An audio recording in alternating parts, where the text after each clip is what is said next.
So Natalie Garcia, so me. I have now gotten to question number two. Question number two has part A and part B. Part A is pertaining to a scatter plot for the quarterly sales and age. So what I went ahead and I did originally was I copied and pasted from the data set quarterly sales and age, and I brought it to the sheet that I was working on because that made it easier for me. You then are going to highlight age and quarterly sales. You're going to select them, not highlight them. And you're going to go insert, going to click on this scatter, this little dot. Wonderful. And once you've got that, you're going to add axes titles. This here is age. And on this end is quarterly sales. Okay. The question, if you look at it, also requests that the scatter plot that is illustrates how quarterly sales are influenced by age, and to include proper axis titles in your graphs, which we already did, and include the regression equation and the R-squared value on your graph. So I'm going to go ahead and do that on this graph that I've got down here. So I'm going to move this little screen. I don't need my face there.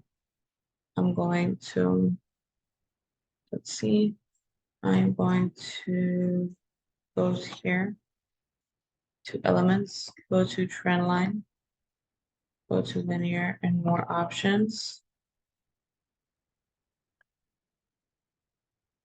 So for trendline options, we're going to select linear. We're going to have the equation and the R-squared value chart represented. Once that's there, you can move them. Go to home and highlight it. I'm going to cut this entire chart now and paste it to the top so you can see that it is what I had already. I have my quarterly sales. Well, I had quarterly sales by age before, so I can go ahead and finish the proper title. The trend line in this is the same, and because it uses the same information, the quarterly sales from the data and the age from the data set, everything looks the same. It's got the same equation and the same R. For the following parts, for part A specifically, it's asking to identify the response dependent and explanatory independent variable. The response variable is going to be the quarterly sales. It is responding to the explanatory variable, the independent variable age. In this, we're trying to see how age affects the result of quarterly sales. That's why quarterly sales is here on the Y, the dependent variable, and X is age.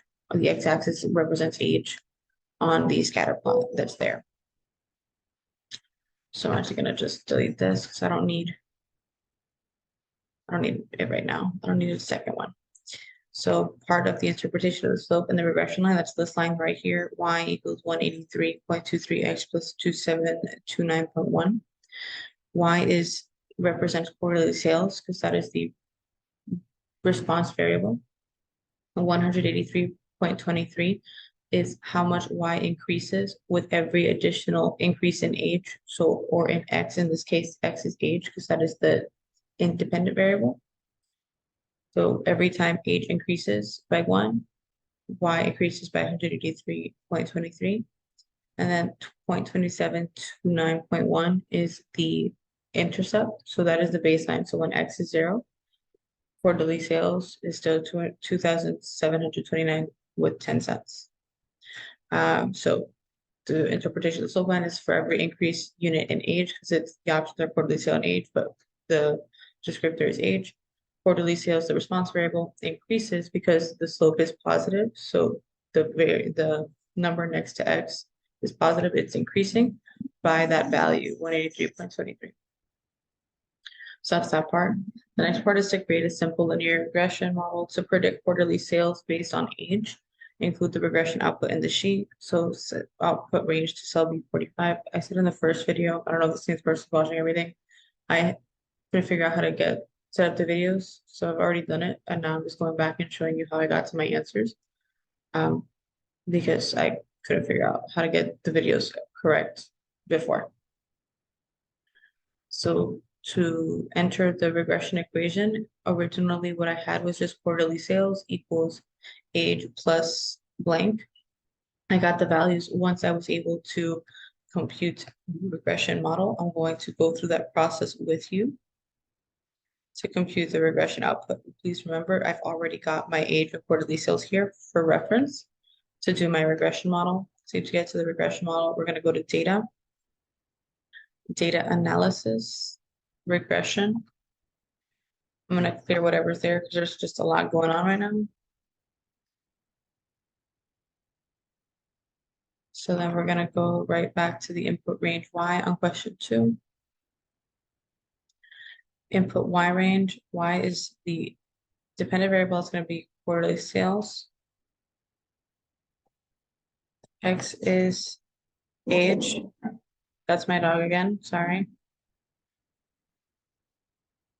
Then we have labels in the first row. Our output range is not going to be 45 because it's already there. So I'll put it underneath my previous output to compare. And I will click OK. So for the purpose of my quarterly sales to get the y-intercept, you'll go to the regression as intercept.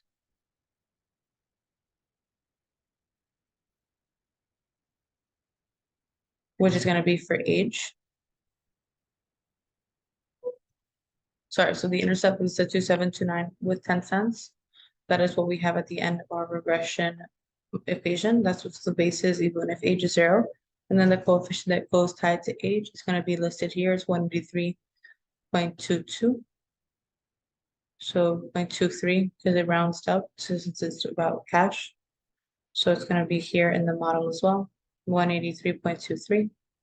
The slope of the regression model is going to be the intercept, or sorry, the slope of the regression model is going to be the coefficient for age because we only have one coefficient. So it's just a simple linear equation with one x. So that's going to be the coefficient for age. If you go down, it is the coefficient for age. So what you would do is you would click equals coefficient for age, and then that would be your answer. For the intercept, it's also labeled. The intercept is this portion here of the regression model, 2729.10, as it presents here. The proportion of variability in quarterly sales is explained by the model. The way to find that is actually R squared.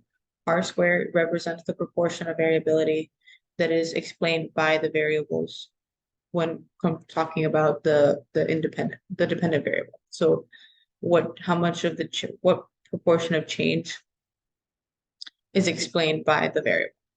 So that's going to be here. R squared is 0.104, and that's going to be over here. The correlation between quarterly sales and age. So for that, you're going to use a formula. What you would use is I'm going to get rid of that and just type it again. It's going to be equals oral for quarterly sales. So you're going to pick one array first. So sorry, you're not going to click the label for this one. So one array,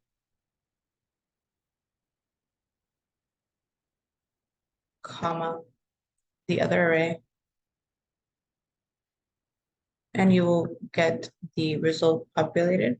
It's going to be the same result that I had before. What is correlation between quarterly sales and age? You're just going to use the equals oral function.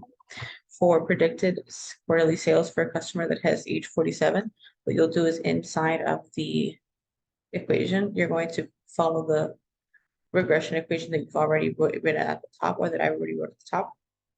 It's going to be equals the coefficient for age times the given age plus the intercept. Once that's written, the way to find the residual is to equal the given value. So in this case, it was $12,081. And you're going to subtract what you had received for your projected based off of the regression model for that given value 47, because that's what is the residual for the customer in the previous question. You're going to subtract the answer to the previous question from the given value. In this case, it was $12,081 minus the previous response of $11,340.91. For the p-value is got directly from the regression model. And that's going to be here for age. You're going to go along the age line and you're going to select this p-value to as what this equals. So you're going to click equals F62, which helps the p-value. And then because you're going to be using the significance level of 10%, 10% is what was requested in the question. Since the p-value is less than 0.10, then the conclusion is that it has a significance on the predictor of quarterly sales. So that is all of question 2. You would create the regression model based off of the copied data sets from the data page. The scatter plot is received from the same way. And these, for the most part, are got directly from the regression model, other than being able to plug in to the regression equation and then the correlation function. And then the residual is a subtraction, but for the most part, very self-explanatory. That's question 2. Time to get to question 3.